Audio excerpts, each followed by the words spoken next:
Sobat Sehat, selamat datang di Podcast Edukasi Gizi. Perkenalkan, saya Septi. Senang sekali saya bisa menemani Anda di podcast kali ini dengan topik yang sangat penting, yaitu angka kematian ibu atau AKI. Bersama saya sudah hadir dengan narasumber kita hari ini, yaitu Kak Alia, yang merupakan mahasiswa berlatar belakang di bidang gizi. Halo Kak Alia, bagaimana kabarnya? Halo Kak Septi, Alhamdulillah kabar baik. Terima kasih banyak sudah mengundang saya pada podcast kali ini. Senang sekali saya bisa berbagi di podcast kali ini. Kita mulai dari dasar dulu ya Kak Alia. Apa sebenarnya yang dimaksud dengan AKI atau angka kematian ibu? Soalnya masih pada asing banget nih dengan angka kematian ibu. Nah, aku akan menjelaskan definisi dari AKI atau angka kematian ibu nih ya. AKI adalah jumlah kematian seorang ibu yang terjadi saat hamil, saat melahirkan, hingga 42 hari setelah melahirkan per 100.000 kelahiran hidup. Yang penyebabnya tuh terkait dengan kehamilan atau penanganannya, bukan karena kecelakaan atau sebab lain yang tidak ada hubungannya dengan kehamilan. Nah, AKI ini menjadi indikator penting untuk menilai kesehatan masyarakat. Semakin rendah AKI, semakin baik juga kualitas pelayanan kesehatan suatu negara. Oke, kalau misalnya bicara kondisi di Indonesia, bagaimana data terbaru AKI ini nih Kak? Pada tahun 2023, angka kematian ibu atau AKI di Indonesia mencapai 4.129. Menurut data dari Maternal Perinatal Death Notification atau MPDN, Sistem Pencatatan Kematian Ibu Kementerian Kesehatan. AKI per 100.000 kelahiran hidup pada Januari 2023 berada di kisaran 305 nih Kak. Kita masih sangat jauh banget dari target SGDS 2030 yaitu 70 per 100.000 kelahiran hidup. Wah, masih cukup jauh ya Kak. Kalau dibandingkan dengan negara tetangga, bagaimana tuh Kak? Kita juga masih tertinggal nih Kak. Kita ambil contoh negara tetangganya yaitu Malaysia dan Thailand ya. Kedua negara tersebut itu sudah berada di bawah 100 per 100.000 kelahiran hidup. Karena tantangan terbesar di Indonesia ini adalah akses kesehatan di daerah terpencil, lalu status gizi ibu hamil, serta kesadaran masyarakat akan pentingnya pemeriksaan kehamilan secara rutin. Lalu, apa aja sih Kak penyebab utama dalam angka kematian ibu di Indonesia? Aku akan menjelaskan beberapa penyebab utama dari angka kematian ibu ini. Lalu yang pertama ada perdarahan, baik saat persalinan atau pasca persalinan. Yang kedua preeklamsia dan eklamsia. Kak Septi sendiri tahu nggak sih apa sih preeklamsia dan eklamsia ini? Aku sendiri sih kurang tahu ya Kak. Kalau itu tuh apa ya?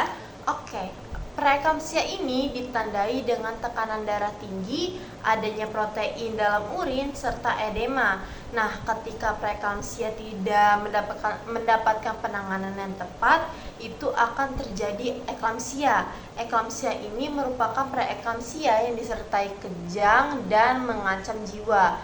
Setelah menjelaskan preeklamsia dan eklamsia, yang selanjutnya itu yang ketiga infeksi. Infeksi selama kehamilan, saat persalinan atau pasca persalinan dapat menyebabkan sepsis. Yang keempat, komplikasi persalinan. Ketika bayi tidak dapat dilahirkan secara normal karena posisi yang tidak tepat atau ukuran bayi yang terlalu besar. Lalu yang kelima, aborsi tidak aman. Praktik aborsi yang tidak aman dan tidak dilakukan oleh tenaga medis itu berkompeten juga dapat menyebabkan komplikasi serius seperti perdarahan hebat dan infeksi yang berujung pada kematian ibu. Lalu yang terakhir, anemia berat. Ibu hamil yang mengalami anemia berat lebih rentan mengalami komplikasi selama kehamilan dan periode pasca persalinan yang bisa berujung pada kematian. Nah, supaya lebih waspada, faktor risiko apa aja sih Kak yang meningkatkan angka kematian ibu? Tingginya kematian ibu disebabkan oleh berbagai faktor risiko yang terjadi mulai dari fase sebelum hamil, yaitu kondisi wanita usia subur yang anemia, lalu atau kekurangan energi kronis, obesitas, lalu riwayat penyakit penyerta seperti jantung dan tuberkulosa, dan usia hamil yang terlalu muda atau terlalu tua. Nah, kalau misalnya tanda bahayanya, itu tanda bahaya apa aja sih yang harus dilakukan agar ibu hamil itu waspada? Oke, ada beberapa tanda bahaya yang harus diwaspadai nih Kak Septi, yaitu perdarahan saat hamil, sakit kepala hebat, pandangan kabur atau kejang, bengkak di wajah dan tangan, disertai tekanan darah tinggi, demam tinggi, dan gerakan janin berkurang. Kalau misalkan ada tanda ini, segera bawa ke fasilitas kesehatan ya, jangan ditunda.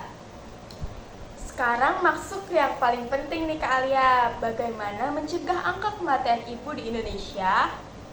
Ada beberapa langkah untuk mencegahnya teman-teman. Jadi yang pertama tuh pemeriksaan kehamilan rutin minimal 6 kali, lalu pemenuhan gizi seimbang bisa dilihat dari pedoman gizi seimbang atau piramida makanan yang berisi batasan konsumsi gula sebanyak 4 sendok makan, garam 1 sendok teh, minyak 5 sendok makan dalam sehari. Lalu 2-4 porsi protein, 3-4 porsi sayuran, 2-3 porsi buah, 3-4 porsi sumber karbohidrat, serta minum air putih 8 gelas. Tidak hanya itu, di pedoman gizi seimbang juga ada anjuran untuk melakukan aktivitas fisik sesimpel kita berjalan. Nah, juga ada acuan untuk satu piring nih Kak, yaitu isi piringku, yaitu lauk pauk sepertiga dari setengah piring, lalu buah-buahan sepertiga dari setengah piring, makanan pokok 2/3 setengah piring, dan sayuran 2/3 dari setengah piring.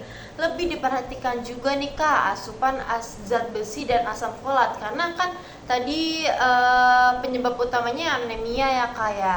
Jadi anemia tuh juga lebih banyak utama tuh disebabkan karena kekurangan zat besi dan asam folat. Untuk sumber-sumber makanannya tuh seperti daging merah, yaitu daging ayam, daging sapi, dan hati ayam.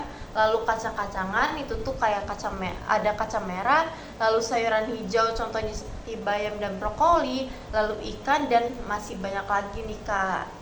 Terus yang ketiga tuh minum tablet tambah darah nih. Jadi Kak Septi tuh ada nggak sih minum tablet tambah darah dalam seminggu? Aku sih enggak ya Kak. Nah itu perlu tuh Kak. Jadi kita kan lagi ada di masa wanita usia subur nih ya Kak ya, sebelum kehamilan. Tadi kan ada faktor risiko dari terjadinya angka kematian ibu. Jadi perlu banget ya Kak untuk minum tablet tambah darah minimal tuh 1 dalam seminggu. Nah, untuk ibu hamil sendiri tuh minum tablet tambah darah sebanyak 90 tablet selama masa kehamilan. Oke, lanjut keempat, persalinan di fasilitas kesehatan dengan tenaga medis. Lalu 5, mengatur jarak kehamilan dan perencanaan keluarga. Lalu 6, dukungan keluarga terutama suami. 7, akses cepat layanan kesehatan darurat. Jadi pencegahannya bukan hanya tugas tenaga medis ya Kak, tapi juga keluarga dan masyarakat ya. Betul sekali nih Kak Septi, semua pihak punya peran yang sangat penting untuk menyelamatkan itu. Wah, banyak sekali informasi yang sudah disampaikan oleh Kak Alia nih teman-teman. Ada gak sih pertanyaan yang ingin Kakak tanyakan kepada pendengar ataupun penonton sebagai bahan evaluasi? Apakah pendengar benar paham apa yang Kakak sampaikan dari awal?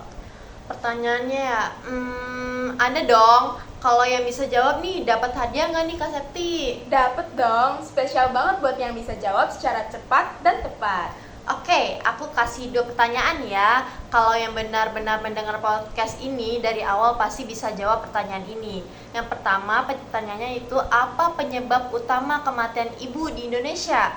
Lalu yang kedua, sebutkan minimal 2 upaya pencegahan AKI. Baik Kak, terima kasih atas pertanyaannya. Nah guys, yang bisa jawab pertanyaan yang diberi Kak Alia bisa langsung dijawab di kolom komentar ya. Ingat ya, ada hadiahnya nih. Oke, karena kita udah banyak-banyak berbincang dengan narasumber kita hari ini, waktunya kita penutupan kali ya Kak Alia. Terima kasih Kak Alia atas penjelasannya. Sahabat sehat, kita sudah dengar juga nih bahwa kematian ibu sebenarnya bisa dicegah. Caranya dengan gizi yang baik, pemeriksaan yang rutin, persalinan di fasilitas kesehatan yang mendukung, dan dukungan penuh dari keluarga. Ingat ya, Ibu yang sehat adalah kunci lahirnya generasi sehat. Terima kasih sudah mendengarkan podcast edukasi gizi kali ini. Sampai jumpa di podcast berikutnya. Dadah!